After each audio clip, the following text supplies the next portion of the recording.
പെരുമ്പാവൂർ നഗരസഭ UDFന്റെ 1-ാം ward സ്ഥാനാർത്ഥിയായ EP ബെഞ്ചമിന്റെ തെരഞ്ഞെടുപ്പ് convention നടന്നു. കൺവെൻഷന്റെ ഉദ്ഘാടനം MLA എൽദോസ് കുന്നപ്പള്ളി നിർവഹിച്ചു. ഞാൻ ഈ വാർഡിലെ ഏറ്റവും ജയിക്കാൻ സാധ്യതയുള്ള സ്ഥാനാർത്ഥികളെ കുറിച്ച് പല സന്ദർഭങ്ങളിൽ പലരോടും ചോദിച്ചപ്പോൾ എല്ലാവരും പറഞ്ഞ ഒരേ ഒരു പേര് EP ബെഞ്ചമിൻ എന്നുള്ളതായിരുന്നു. എന്തുകൊണ്ടെന്നാൽ ആളുകൾക്ക് വളരെ താല്പര്യമുള്ള ഒരുവൻ, സൽസ്വഭാവി, സത്യസന്ധൻ, സൗമ്യമായ പെരുമാറ്റം, നാടിന്റെ വികസന കാര്യങ്ങളിൽ നമുക്കൊരു കാര്യം ഏൽപ്പിക്കാൻ കൊള്ളാവുന്ന ഒരുത്തൻ. സ്വാഭാവികമായും അങ്ങനെ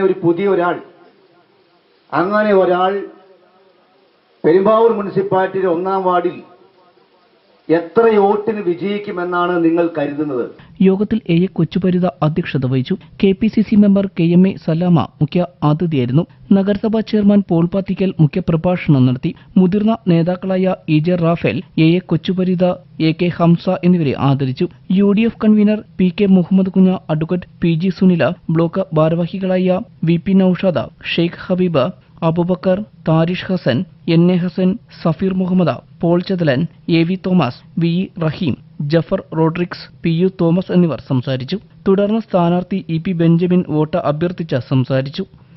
ഇനിയുള്ള കാലഘട്ടത്തിൽ നമ്മൾ വികസനങ്ങൾ കൊണ്ടുവരേണ്ടതും നമ്മൾക്ക് നാടിന്റെ അഭിവൃദ്ധിക്കും നമ്മുടെ വളർന്നു വരുന്ന തലമുറയ്ക്കും ഒക്കെ നമ്മൾ കോൺഗ്രസിന്റെ ആ ഒത്തൊരുമയും കെട്ടുറപ്പും നമ്മൾ ഊട്ടിയുറപ്പിക്കുവാനെല്ലാം ബാധ്യസ്ഥരാണ്.